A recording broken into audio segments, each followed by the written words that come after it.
Is she dead? I think she's dead. Hari ini, besok sisa sengsara. Belum pulang kau pun di sini. Apakah ada kaitannya Pancasila dengan ilmu pengetahuan dan teknologi? Apa sih ilmu pengetahuan itu? Ilmu berasal dari bahasa Arab yaitu alima yang berarti pengetahuan. Juga berasal dari bahasa Latin yaitu sio dan sire yang juga berarti pengetahuan. Sementara pengetahuan sendiri berasal dari bahasa Inggris yaitu knowledge yang berarti hasil dari usaha manusia untuk ingin tahu.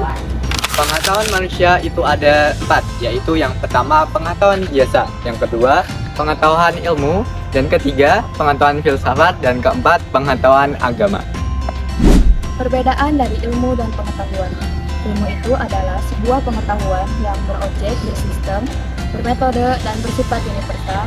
Setiap ilmu adalah pengetahuan, namun tidak semua pengetahuan itu ilmu.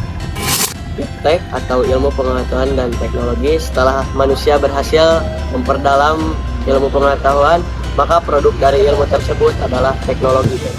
Pancasila sebagai dasar perkembangan iptek. Sila yang pertama harus dipertimbangkan maksud dan akibatnya apakah dapat merugikan manusia maupun lingkungan. Untuk sila yang kedua, sebagai dasar normatif, itu dalam perkembangan iptek harus dengan adab. Sila yang ketiga, iptek hendaknya itu harus menumbuhkan rasa nasionalisme.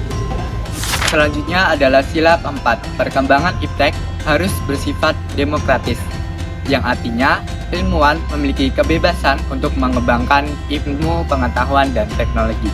Yang terakhir yaitu sila kelima sebagai dasar iptek untuk menjaga keseimbangan keadilan bagi kehidupan manusia. Yang ketiga, alasan diperlukannya Pancasila sebagai dasar nilai pengetahuan.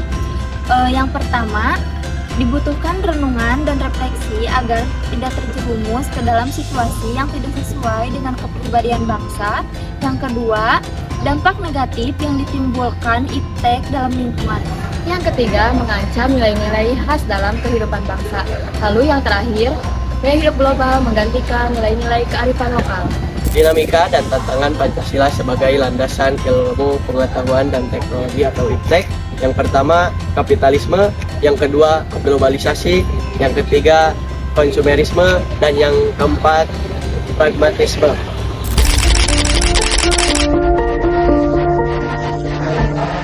Seorang pasien di Rumah Sakit Umum di Medan, Sumatera Utara diduga menjadi korban malapraktik dokter bedah.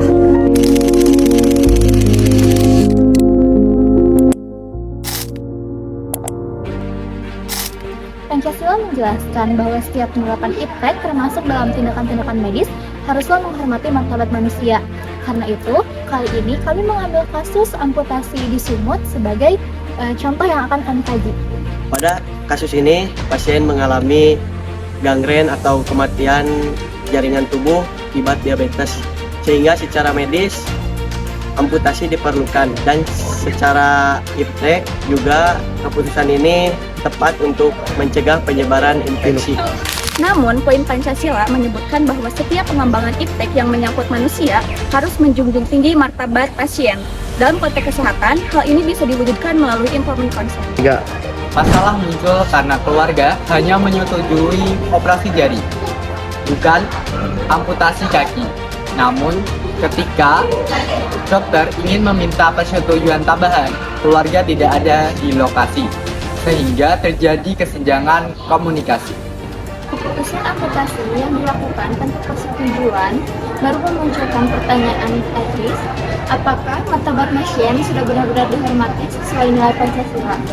Kasus ini menunjukkan pentingnya komunikasi, transparansi, dan penghargaan hak pasien sebagai bagian dari penerapan iptek yang berlandaskan Pancasila, bukan hanya berfokus pada aspek medis teknis saja. Kita bersandiwara, bicara tak semestinya. Pesan dan kesan selama pembelajaran Pancasila, menurut saya, pembelajaran yang diberikan oleh Bapak sangat berbeda dengan pembelajaran dosen yang lain.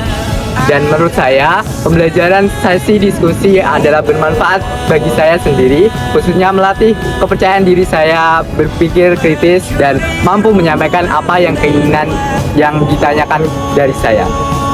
Pesan dan pesan pembelajaran 1 semester ke belakang bersama Bapak mengajarkan saya bagaimana cara berpikir kritis dan kerjasama tim, serta menambah ilmu dan wawasan mengenai ilmu Pancasila dan penerapannya.